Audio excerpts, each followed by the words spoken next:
Welcome to The Explainer. Today we're diving into a huge announcement coming out of the White House. You've got Apple CEO Tim Cook and President Donald Trump on stage unveiling a plan that they say is worth hundreds of billions of dollars. The administration is framing this as a total game changer for American manufacturing. So let's get right into what they promised. All right, here's how we're going to break this all down. First, we'll look at the massive numbers at the heart of Apple's promise. Then, we'll get into the big policy incentive that the White House says is the real driving force here. After that, we'll zoom out and look at the broader claims about a nationwide investment boom. And finally, we'll wrap up with what else came up during the Q&A with the press. So first up, that headline promise from Apple. The whole reason for this event. It really all comes down to one absolutely enormous number. $600 billion. That is the staggering amount the president announced Apple is planning to invest right here in the U.S. over just the next 4 years. He was really quick to frame this as the single largest investment Apple has ever made anywhere in the world. And we heard it straight from the source. Apple's CEO Tim Cook stepped right up to the podium and explained that this number is actually an additional $100 billion on top of a previous commitment.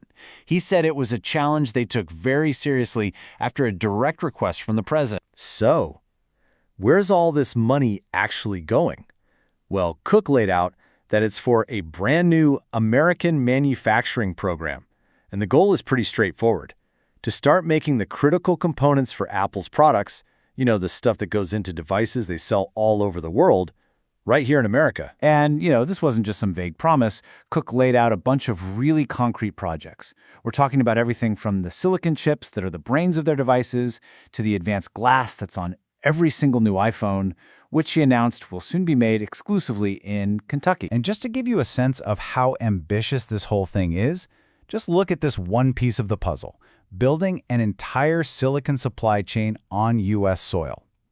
Cook talked about partnerships with huge companies across Texas, Arizona, and New York, all to cover the whole shebang, from the initial design all the way to the final chip fabrication. So what's really pushing this change? Well, according to the president, these kinds of investments don't just happen on their own. He pointed to a very specific, very powerful policy lever that's designed to make building things in America a much more attractive option. During the press conference, the president actually made some breaking news of his own. He announced a huge 100% tariff on all imported computer chips and semiconductors. But, and this is the really crucial part, that tariff gets completely waived for any company that has committed to building their factories here in the United States. The president was incredibly blunt about the goal of this policy. He presented it as a clear signal to get the semiconductor industry, which he noted has largely moved overseas to places like Taiwan, to come back home to the U.S. He also looped this into a wider Made in America package. He brought up things like 100% expensing, which is a big deal for companies because it lets them write off the full cost of new equipment right away. He also mentioned tax breaks for buying American-made cars and even fast-tracking approvals for companies to build their own power plants. Okay, so let's zoom out for a second. The administration presented this Apple deal not as just a one-off thing, but as the very tip of the spear of what they're calling a historic nationwide investment boom. The president then put an even bigger number on the table: $17 trillion. He claimed that this is the total amount of investment now pouring into the U.S. To put that in perspective, that's more than half of the entire American economy.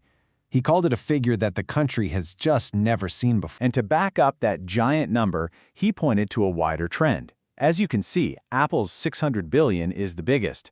But he also cited a claimed $500 billion from NVIDIA and $200 billion from Micron. He's framing this as a massive wave of capital coming back to the U.S. And all of this was woven into a much broader story of economic success.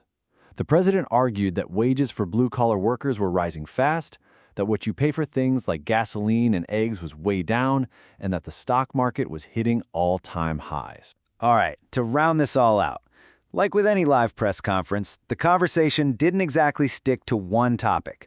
So let's just quickly run through some of the other things that came up in the Q&A, which, believe me, touched on everything from the labor force to foreign policy. So a reporter asked a pretty direct and important question about the labor force, basically asking, hey, do we actually have enough skilled American workers to fill all these new manufacturing jobs you're talking about? The president's response really came down to three main points.